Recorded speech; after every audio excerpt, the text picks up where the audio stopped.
Hello everyone and welcome. I'm really excited to have you here in our training Kickstart Your Cybersecurity Career. So I assume you are a student who wants to build his career in cybersecurity. You might have an IT background, you have worked in administration, or you have also the network's basics. You understand the network protocols and so on. So this is the only prerequisites for that training, and I'm really excited to share with you what's in that training. So let me introduce myself.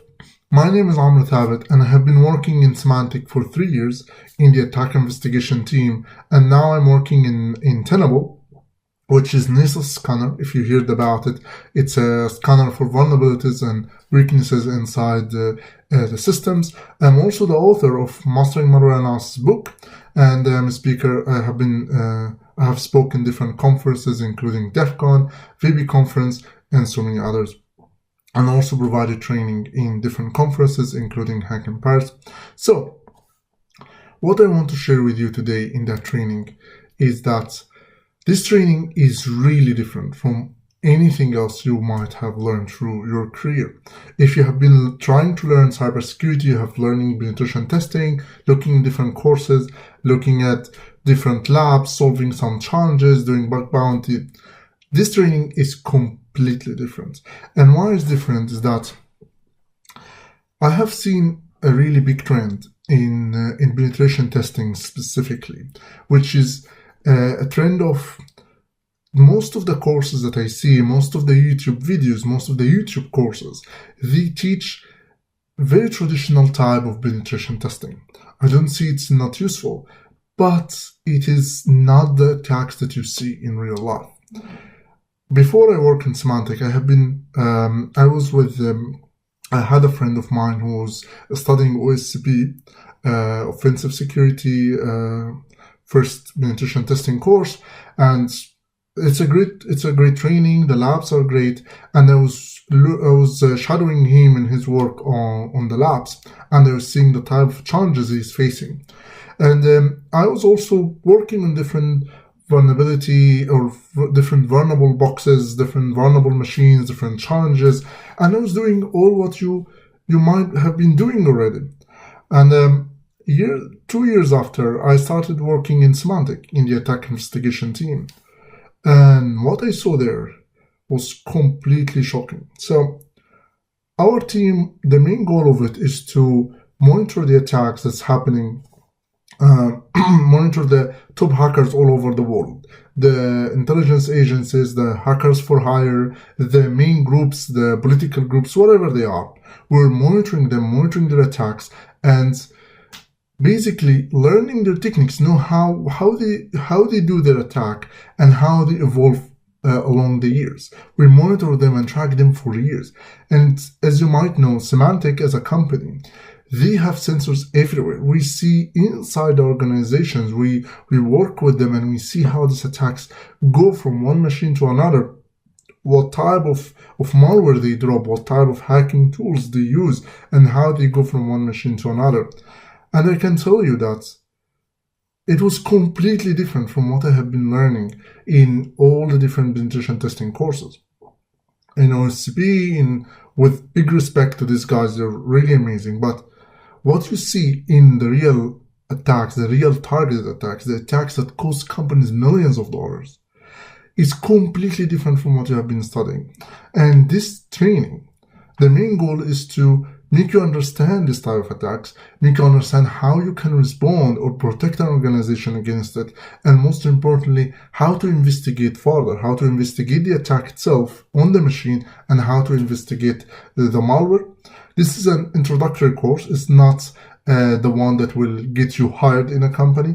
This training is made to push you to put you in the right track. That's what I want to do.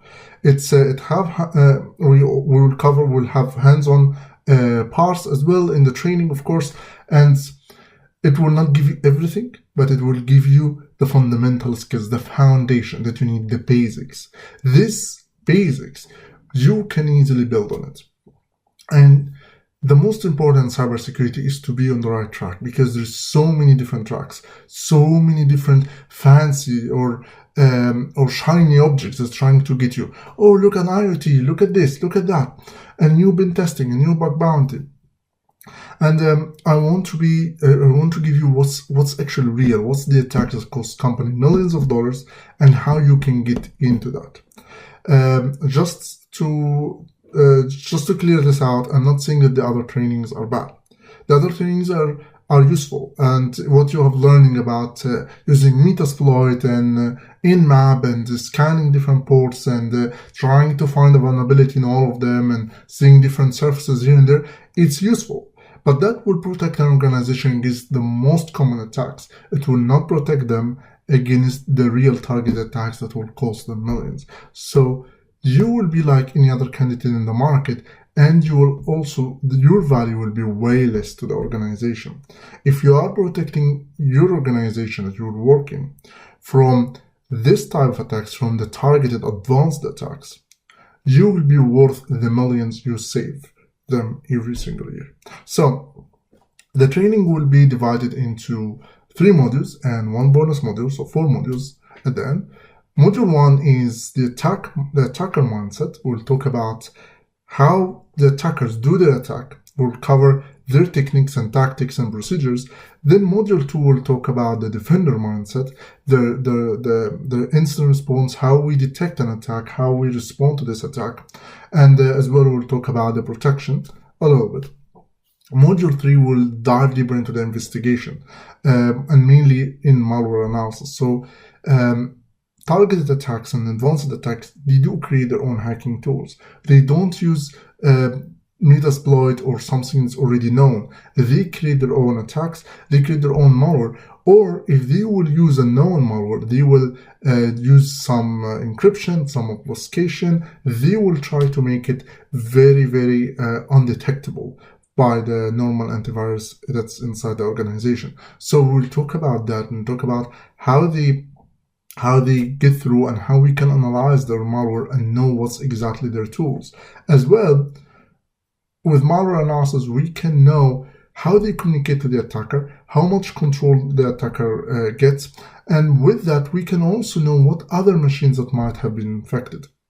We can decrypt their communication to the attacker and understand what exactly the attacker is looking for inside these organizations, what type of commands he sent to his hacking tool, and we can as well know how much data has been exfiltrated or stolen from the company. After that, we'll be covering, in the bonus module, we'll be covering the advanced type of attacks. These attacks are not rare. It's not because they're advanced they are rare. They're actually becoming more and more and more popular. They are trending in the amount of attacks we see, and as well trending in the media, and how companies are looking for solutions for them.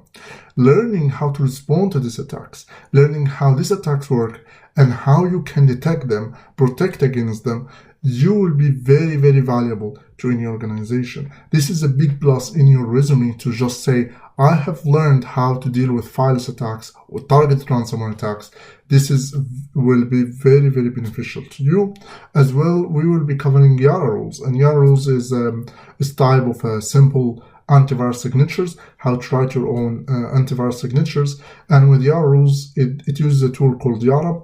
And this is an easy scanner to be used in any organization at any time. So you can create your own signatures for the viruses you have analyzed in Module 3 and send them to scan so many different machines inside the organization and find the compromised machines and basically eradicate them. So eradicate the attack. So how the training will go. Every module will be covering the topic, the attack itself, let's say the topic about this module, let's say the attack mindset, the different techniques and so on. And after that, we will be also covering additional resources. Under this video, you will see additional resources from videos that I find them very, very useful, very you can learn a lot from them, as well as different sponsor information. As well, you will find at the end of each module will be covering the we'll be talking about different books that might be useful. So I recommend you after every after every module, look at the resources under the video. Look as well at the books that I mentioned and the different resources I mentioned in the slides. And yeah, that's all about it. So let's get started. So I want to start with a real attack, real attack scenario, and this attack will be very different from what you might know. It will go through the normal process of reconnaissance, or I don't know if I'm pronouncing this word correctly, but this is the phase where they look at different, they are trying to understand this company and understand their target. And then they go into getting the initial access, getting their foot inside this company, hacking this company, or the first machine inside this company, and then from there they move step by step inside the organization until they reach their treasure. Just to clarify, if you are completely new to cybersecurity, I want to tell you that, or also to administration, we are not talking about hacking simple laptops like our home user type of laptops. We are talking about hacking corporates of computers inside the organization, between workstations or kind of like laptops to servers to other things, or cameras or whatever. And with that hacking, basically what I want to say is that in these organizations, the user doesn't have a local account with username and password on his laptop and that's it. They have something called domain account. And domain account is basically his own login credentials, his own username and password that works across the organization. He can log in his laptop, he can log in his friend's laptop, he can log in any laptop inside the organization. And he basically can move from one machine to another. If you want to replace your laptop at the organization, you don't create a new account. It's the same account you can log in on the new laptop that you have gotten if you have updated your laptop, or you can log in your colleague laptop using your own username and password. So this domain account can be used across multiple machines. Of course, this account doesn't give you the full permission over the whole organization. It has some set of permissions, and machines you're allowed to log in and others you are not allowed to. The attacker goal is to reach the golden key. Each domain account is a key, because you can use it to go from one machine to another and access parts of the network inside the organization. And his golden key is someone who has the access to most of the resources, or the most important, he has access to the vault, to the domain controller. The domain controller is basically the vault of all usernames and passwords inside the organization. It is the system that checks all the credentials. When somebody tries to log in, it checks his password. So it has the database, has the list of all the users and all their passwords inside there, and everybody trying to log in any machine in the network, it connects to that domain controller, and this domain controller checks this person password. So this machine, if the attacker is able to reach that machine, he controls everything. He has the treasure. He can access almost all the resources inside the organization. He can access any network. He can access the backups. He can access the different secrets inside the organizations, from blueprints to source code to engineering, secrets, whatever he wants to reach. As well, he can encrypt all of this information and the backups as well, and that's what we call it the ransomware attacks, or the targeted ransomware. And in this case, the attackers has to pay, the organization has to pay him for to basically decrypt these files. and he might not encrypt them, but he might threaten the organization to share this information, and they might have to pay him once or twice or multiple times to keep him silent and not share the information. So this is the type of organizations that we're talking about. So if you have been using only Windows laptops and you never work in an organization, this is the imagination that I want you to see. You are working in a company, you have a domain account that can access multiple computers, and the attacker wants to go from his first machine inside the organization to the vault, to the domain controller, to the place where it has all the passwords, and go from there to access all the different resources he wants. So we'll start with a real attack scenario, and if that is completely different from what you know about, it's time to know how these attacks actually look like. So let's imagine a company X, just call it X, there's a group of attackers who decided to target this company for financial gain. Their plan is to steal sensitive information, to sell it in underground forums, including usernames, passwords, emails, some customers' information, maybe their credit cards, and later they might encrypt all these company files and backups and so on, so the company can also get more money by forcing the company to pay them to decrypt these files. So this is the process that most of the attacks go through. This is the older version of this process, one of the types. We'll talk about the newer version a bit later inside today. So this is called the cyber kill chain, and this is the steps that they use. The reconnaissance phase, which is trying to understand, trying to collect as much information about this company as possible.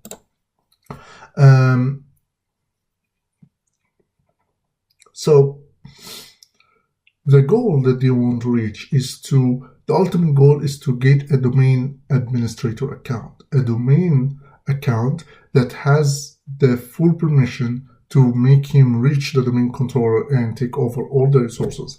And from that, he can do everything he wants.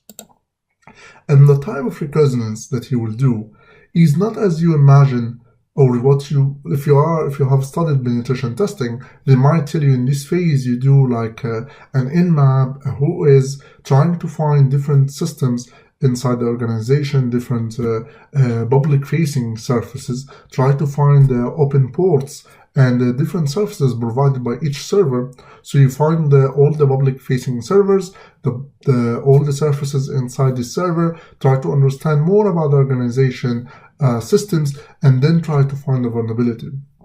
This is what mostly that I used to see.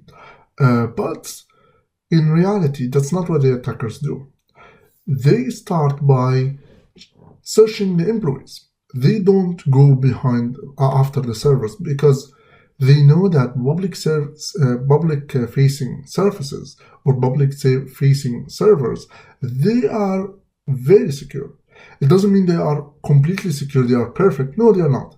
They can be attacked, but the cost of this attack will be very, very high. Finding a vulnerability that's already known in a public-facing surface is very difficult. However, though, actually targeting the employees and getting them to install a malware in their company laptop is way easier and way cheaper. So attackers mostly facing what they call the client-side attacks, which is the attacks targeting the people inside, targeting the normal machines. They're getting them to click on different documents, malicious documents, or a malicious link, and actually using their browser vulnerability to get into their systems. So the attackers at the beginning, they will try to map the employees inside the organization. And how they can do that is by basically using LinkedIn or using any different open source information. LinkedIn has, you can see the organization page or the company name. You can see all the employees working in that company by just doing a simple search. You can see what's exactly the job they are working in, what's their first name and last name. And there are tools that online tools that can actually create the email. They can actually get you the email of that person that's inside the organization. Most of companies, they have their emails in simple formats, like first name dot last name at the company domain, or the initial of his first name. Let's say for me, Amr Thabit will be just A, and then the last name, which is for my case Thabit, so it will be A Thabit at then the company domain. So these emails can be easily generated, and he can try to send to this his emails, to this employee's emails, trying to target them with a phishing attack. Or he can reach out to them through LinkedIn, through social media, and trying from there to get into their company's laptops. Something like LinkedIn, for example, is easy to detect. It's easy to get through. Most of the employees are using LinkedIn on their business or on their company laptops, and as well there's no spam filter. There's nothing. They can easily get into their machine without any detection. So if you don't know what spear phishing is, it's basically a process of sending highly sophisticated and targeted emails to deceive the victim, let's say this employee, to trust the sender and install a malware on his machine or provide sensitive information. And that's what exactly what the attackers are looking after. So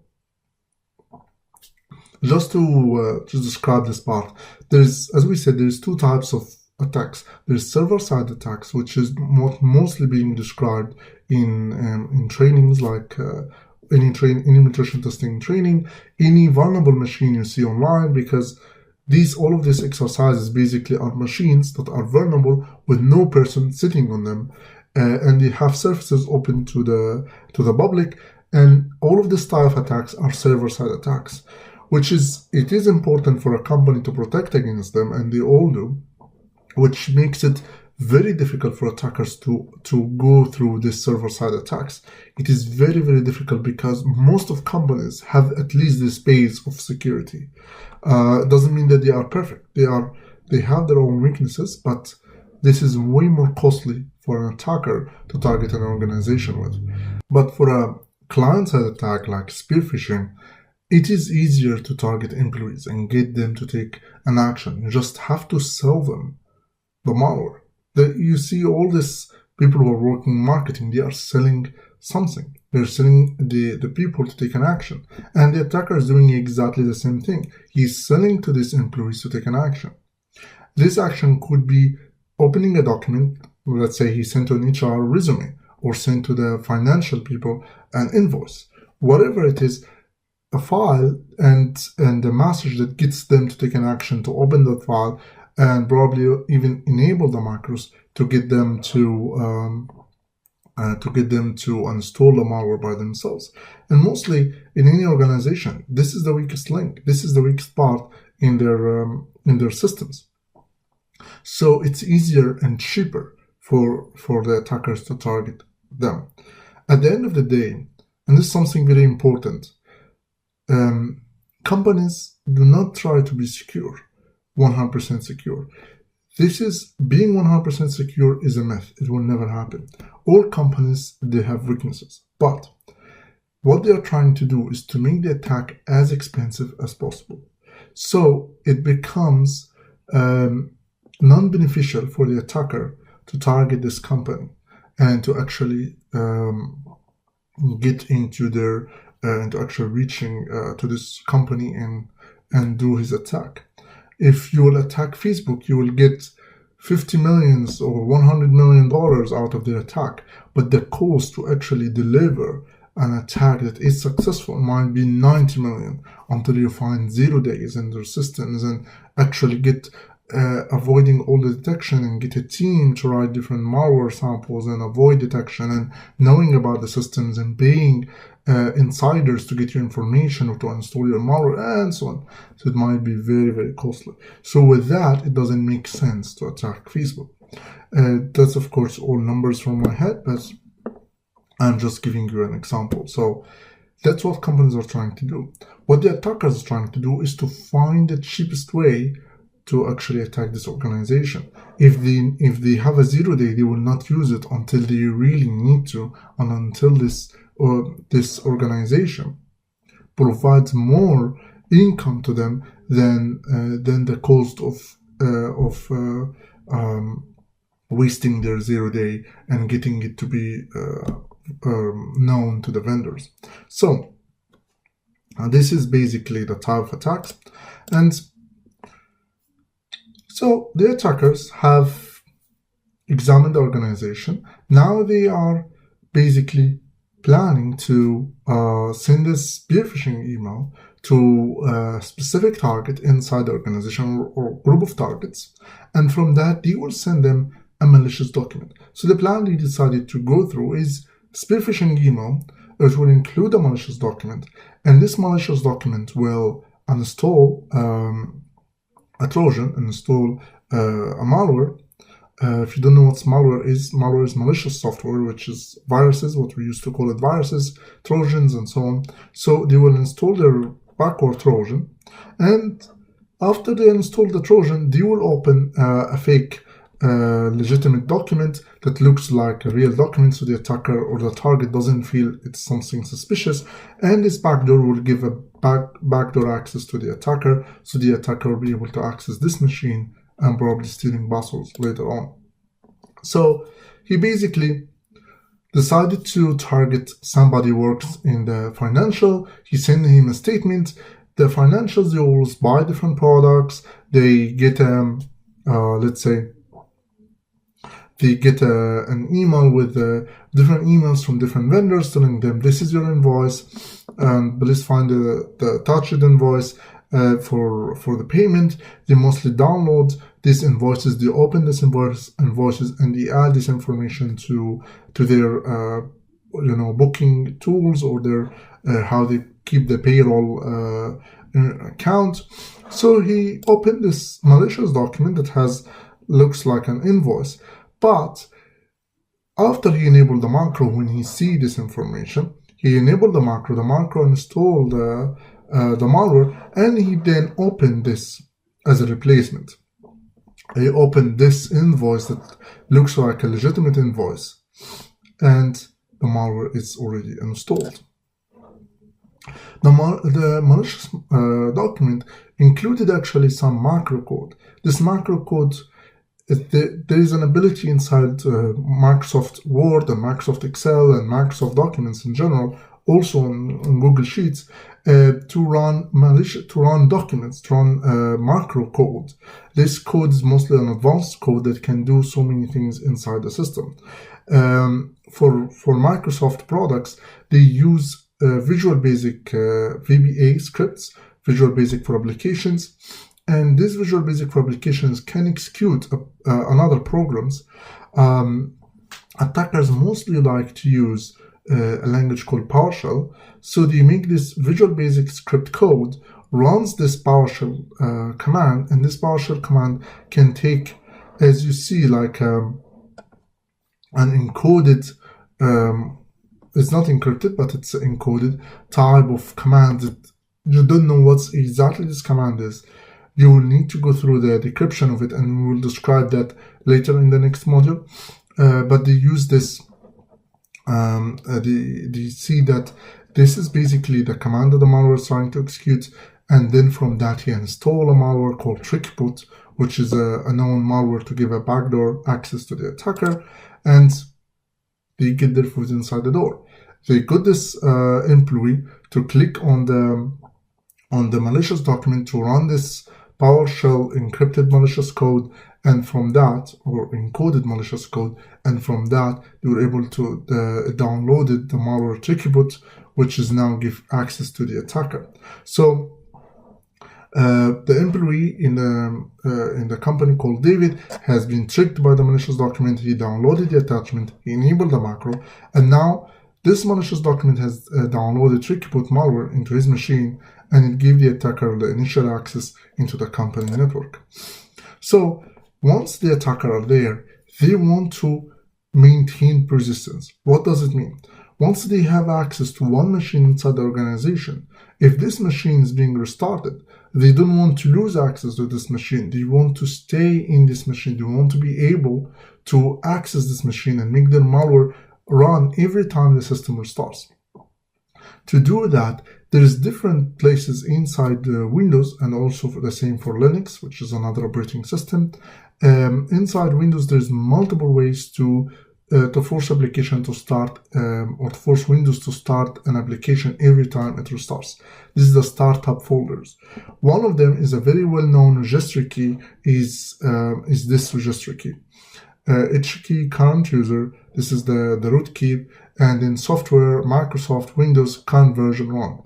This one is very, very known and it's being used by malware lots of times and still being used every single time. And basically, Microsoft into this registry key, go into each value, going into each program being saved inside this registry key, and executes it every time it restarts the system. So Windows, when it gets restarted, when it's just starting, it goes to this registry key and executes every application that's running there. So if the attacker adds an entry inside this registry key for the malware and the file path and the path for his malware, the malware name and the path for it. Just to make sure that we are on the same page, if you don't know what registry is basically it's basically like a database or lots of tables of information being saved by Windows, and all the applications installed in Windows, they use them, or most of the applications, and this registry has so much information about the configurations for this application, Windows configurations, Windows updates, Office configurations, and so on. Also, the last opened files by different apps are being stored in the registry. So many things are being stored in the registry, so you can keep your settings and keep the Windows being personalized on your settings. If you change the system and some information about the system, the registry is where your information has been saved. All your new settings have been saved to. One of these settings, or one of these areas that has the settings, is basically this path, the HKey current user, which is the current user that's using this machine, software, Microsoft Windows, and the current version, and then run, which basically tells Windows this is the place where this is the application that has to run every single time you restart your Windows. And basically Windows just go through this and executes every application that's being listed under this path. Under this path, this is what's called a key. Under this path, there is multiple entries or values. Each value is a kind of a dictionary phase, kind of dictionary way. So it has a name and it has a value, or a name and a value. Yeah. So it's like a table. So let's say under rounded might be my malware. This is the name of the value, and then the value or the text of this value is the file path or the file name of this malware. Let's say temporary file c:/temp/mymalware.exe, something like that. So this is the way he maintains access. So now he done the reconnaissance, he's done the intrusion, he got into the system, and now he maintained resistance. Exploitations might be there, might be not. He got the intrusion, he got into the organization, he actually got initial access inside the organization. Now the next step, he wants to escalate the privileges. What does it mean? There are 3 levels of privilege inside any machine, inside any Windows machine. Windows 7 and 10 and beyond. I think Windows Vista as well. So there are high integrity, medium integrity, and low integrity. So inside the system, there are different things that when you start doing, like installing a new software or something like that, you see this window appears on your laptop. It's called user access control, and it asks you to allow this action to happen. This action is not allowed to happen in your standard user access, in your own normal standard account. You need to elevate your privilege to an administrator to allow this action to happen. So if you are a normal user of any computer, you are operating in the medium integrity, which means that you can modify some files, you can modify some stuff, but you cannot go into the Windows folder, the system folder, or to install an app, or to modify some registry keys, or do something that affects the whole system. To do something like that, you need to elevate your privilege from medium integrity to high integrity. You need to become an administrator, to get a full administrative access, to be able to get into the Windows folders, to execute, to install an app or something like that. How to elevate your privilege or elevate your integrity from medium integrity to high integrity is by clicking yes on this window. So if you're in medium integrity and you try to do something with high integrity, like installing a software, you will get this window, user access control window. And once you click yes, you elevate your privilege from medium integrity to high integrity, and then you install the software.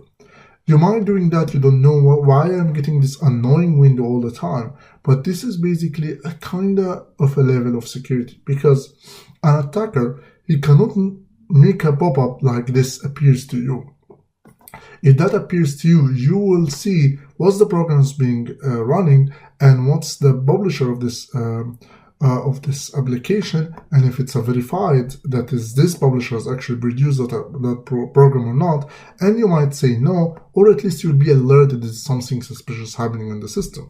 So the attacker, he will be, if he infected your machine, he will be in medium integrity, but he needs to find a backdoor, a silent way to elevate himself to high integrity if he wants to do a big change into your system. We'll see why we need that in a minute. But he needs to find a way to bypass the user access control and bypass this type of window. So this is from medium integrity to high integrity. What is low integrity then? There are other type of accounts that some companies are using. I hope all of them. But this type of access, basically restricted user access. This is done in different companies to protect their company basically from malicious attacks and from basically spear phishing. A guy has been infected and he allows a malware, and then this malware actually take over the system. So they force they created every employee account as a restricted account. He doesn't allow to install anything. He does not allow to do much of changes into the system. He only have access to his own documents. He doesn't have access to other folders. And as well, for him to go from low integrity to medium integrity or high integrity, he needs to provide a password. He will get a window like this one, but he will need to provide an administrative password. Most of the cases, this employee does not have the password for the administrator. So he will not be able to install systems or do a big change inside the organization. This low integrity has also ways to bypass it, and we'll look at that in a minute. So let's assume that he was running as a standard. The attacker was the employee was actually having a medium integrity, which is a standard account, standard Windows account, and for the attacker to be able to elevate the privilege to go from medium integrity to high integrity, he uses a tool, actually a framework. It's called PowerSploit. And PowerSploit, from its name, is very similar to Metasploit, but rather than it's going through lots of exploitation, it's used a lot in in escalating privilege and moving from one machine to another inside the organization. PowerSploit is all written on PowerShell. PowerShell is a language that's included in every Windows system, and also it's included in Linux and Mac. But it's by default installed in every Windows system. For Metasploit, they use Ruby. So if you want to use Ruby for something, then you will have to install Ruby in any system. Of course, when you use Metasploit, you don't install Ruby. You use the Meterpreter, which is written in C or C++. But just to clarify what's PowerSploit and Metasploit difference, in PowerSploit, which is a PowerShell framework, it has a script called PowerUp.ps1. PS1 is for PowerShell, and PowerUp is a script inside the PowerSploit that is meant for privilege escalation. So he got into the system, he installed PowerUp.ps1, and he executed that application, that script, and this script told him all of the different weaknesses inside this organization. So we say that user is in local group with admin privileges. So all you need to do is to use the wscript UEC user access control paypass command. So rather than he has to go through other ways, he can just use this command to bypass the privilege. There's also other weaknesses you can see here, like some weaknesses in the services. In here, for example, there are services that runs in administrator level, but as well they can be easily overwritten without high integrity. So the services, Windows services, mostly running in high integrity. But as well, some few of them, and this is some weaknesses, that might be in a system that the file itself is writable in the medium integrity. So you can delete the surface file name. Let's say the surface is called, Dropbox.exe, for example, right? It's a surface running. The Dropbox.exe, you can delete that Dropbox.exe, replace it with another one, that's malware.exe, or the malware, rename the malware to Dropbox.exe and replace the original legitimate Dropbox file. And you can do all of that when you are in the medium integrity without going into high integrity. You can do all of this in the medium integrity level. So if the file is writable in the medium integrity, you can replace the Dropbox with another file, and this file will run as a service in the high integrity level. So you easily can modify the file in medium integrity, and this file will be running in the high integrity. So with that, he can actually escalate the privilege without the need of clicking yes on user access control. Without the need of anything, he can basically escalate the privilege. So this is one of the modifiable surface files. This is one of the weaknesses that's mostly common, and you can see here there's multiple surfaces up here that he found that can be replaceable. There's also other thing called unquoted surface path, and there's so many different techniques that can be used to escalate privilege. There's also DLL hijack. There's so many different techniques and so many different things to learn here. But for the attacker, he decided to modify one of the surface files. He can just modify the surface file, delete it, replace it with his malware, and then enable the surface so his malware is running as a surface in a high integrity and high integrity level, is running in full administration. You might ask me why he needs to escalate privilege. What is missing in the normal user, in the standard user access that he needs to get? What's exactly he needs to get that's missing in the standard accounts? Well, if the user has a full access, if he has the administrative access, he can get into he can actually steal the domain account passwords. So let's say David is logged into his machine, and the attacker has been able to install a machine on David's laptop. He doesn't still have the David username and password. He can install a keylogger, wait for David to run his to write his username and password, or he can escalate privileges in one of these techniques. And once he escalated the privileges, he can actually either read some Windows system memory, read the system memory, or read some protected files inside the system to get the David password,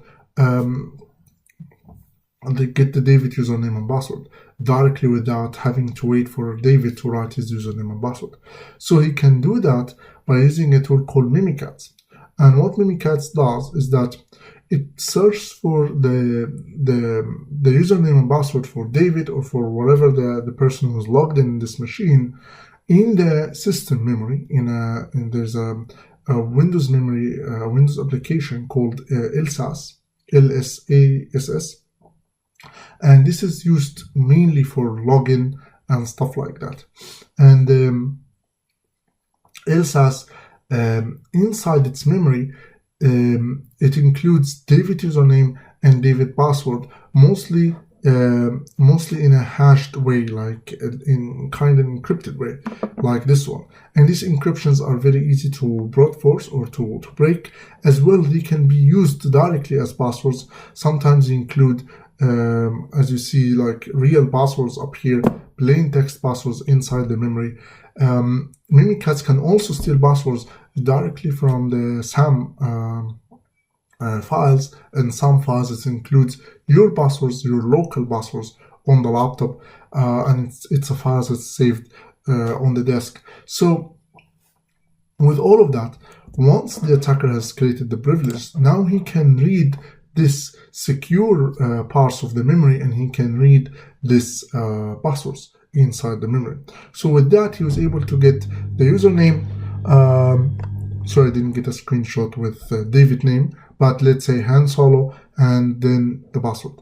He got the employee username and password, different versions of his password, as you can see, and he can use that password to log in not only in David machine that he installed the malware on, but also in his colleague's machine, so he can spread his malware to multiple machines inside the company.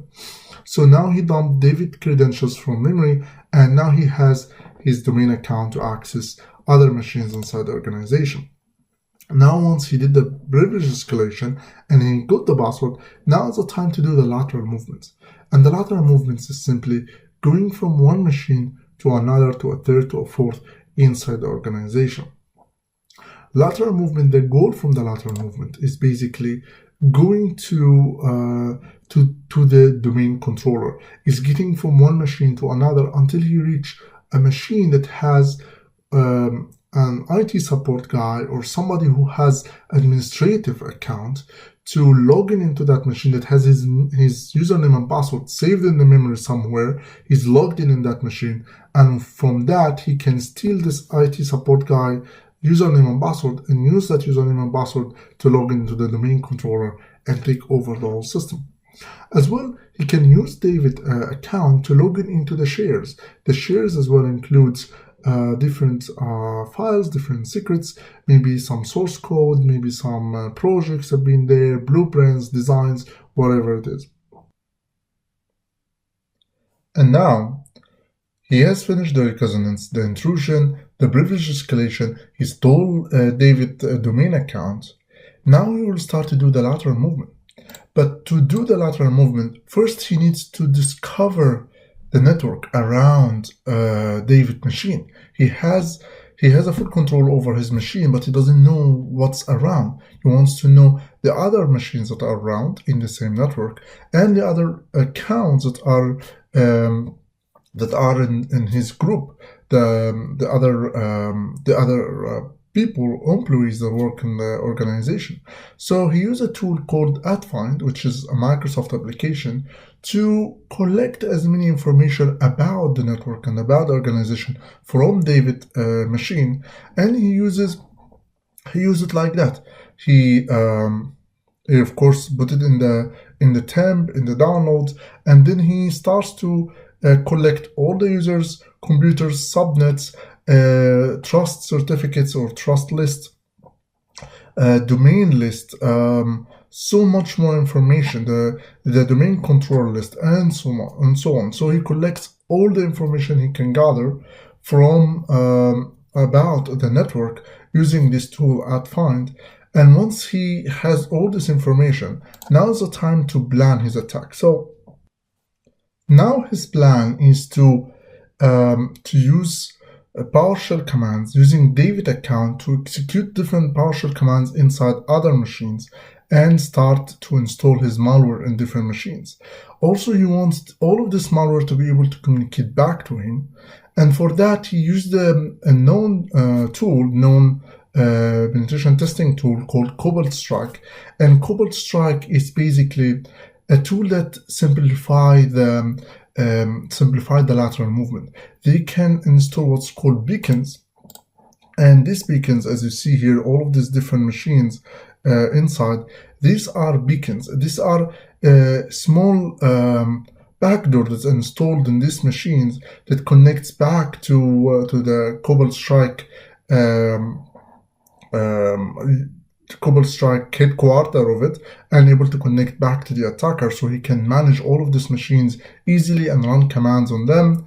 And this tool as well has different flexibility that allows to just use this communication, internet communication. It allows peer-to-peer communication. So you have these two machines, for example, they're connecting to each other, and this one's connecting to this one, to that one. So he can stage a command. He can send a command from this machine wata.hog, for example, to the next one, to the third, to the fourth, and he can install even multiple beacons inside one machine. If he escalated the privileges, he can install another beacon, and if he wants to try another way, he can install a third beacon, and so on.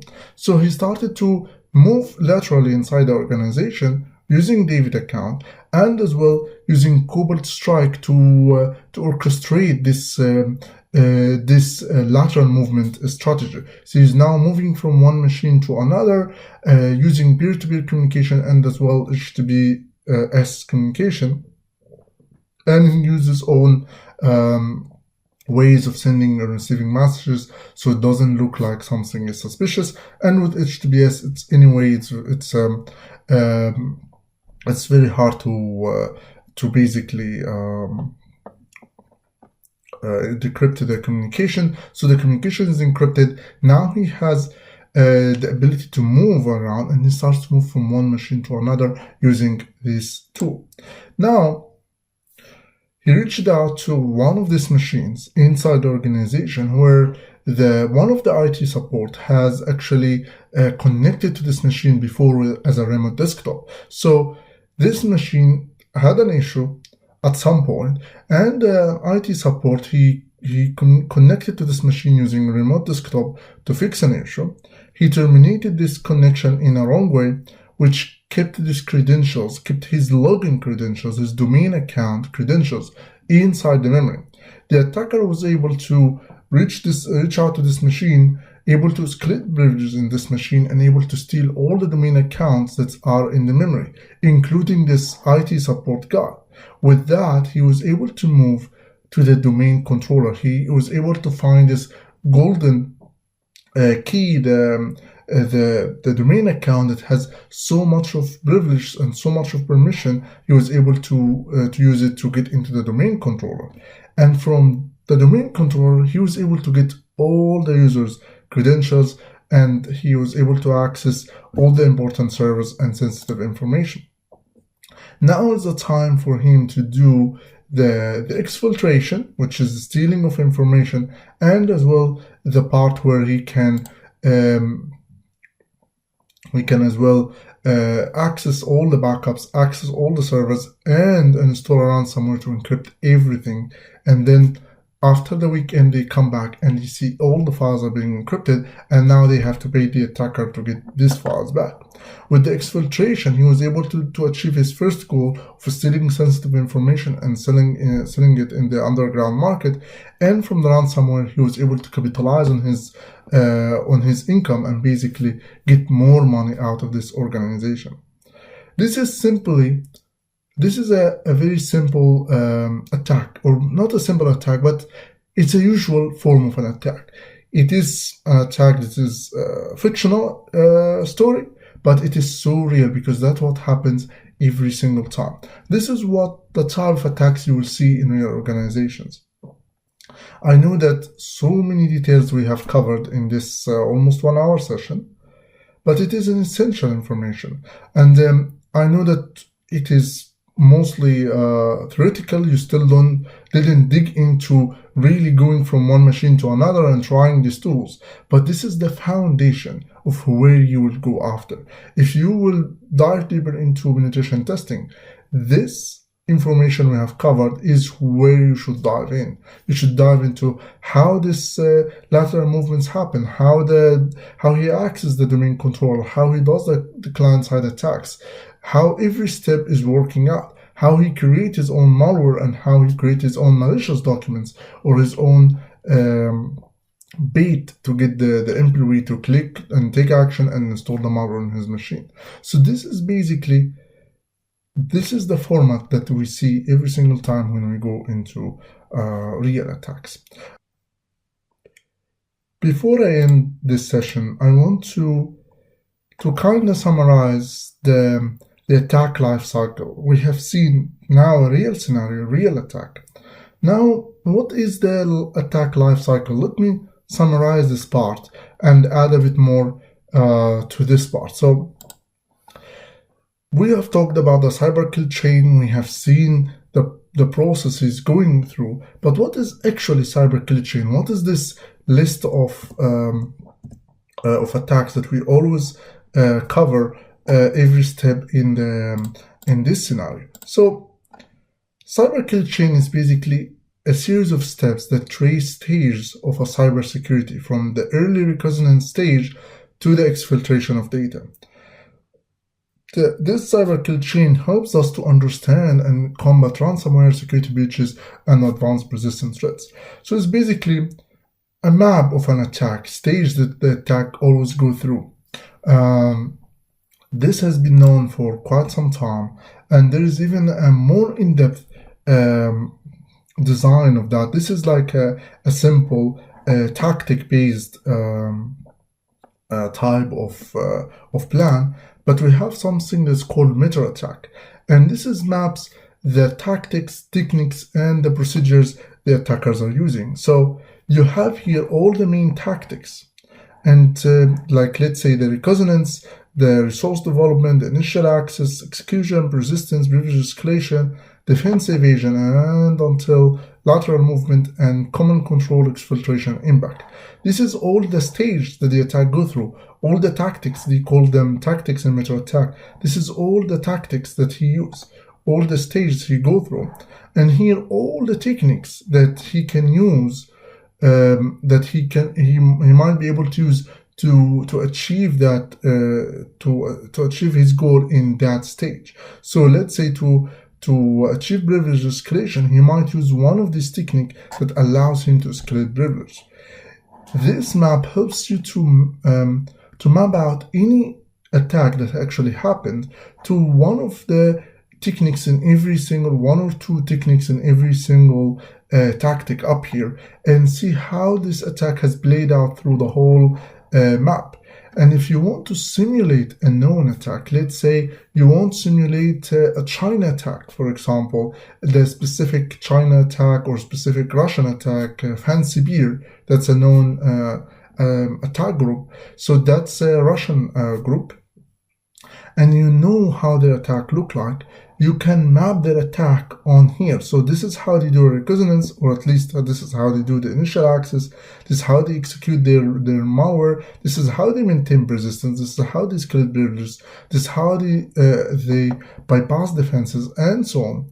And with mapping the attack across the Metro attack framework, you can simulate each one of these and practice and make the team practice defending against this specific techniques in every single stage. So they're able to be ready for any attack comes from Fancibear actor or Fancibear gang, basically. And you can simulate as a red teamer, you can simulate this attack going through all of these techniques to actually attack the organization and test their security level. And for you as somebody who's trying to learn, this is a really good resource that you can dive deep into all the different techniques that are there. Learn about them, go into the initial access and look at what is drive-by compromise, what's external remote services, what is phishing, what types of phishing they are. This method attacks has also sub-techniques inside of them that is even more information. You see here, let's say for phishing, they have spear phishing with attachment, spear phishing with a link, spear phishing with a surface. Surface means like LinkedIn, other social media that they can communicate with the person.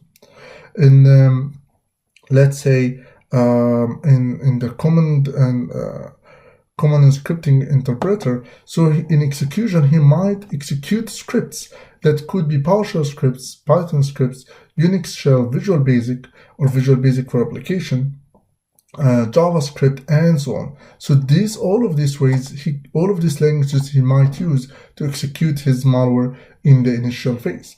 After he sends the spear phishing maybe with an attachment, this attachment runs a code with PowerShell or with Visual Basic and then PowerShell or Visual Basic and then JavaScript code and so on, or a spear phishing with the link runs a JavaScript code, and things go on. So each technique has a sub-technique, and you can dive deep into a massive library inside MetroAttack of all the different techniques and sub-techniques and how they look like, how you can simulate them, how you can detect them, and so on. So that's what I wanted to finish with in this session, and see you in the next session. Bye-bye.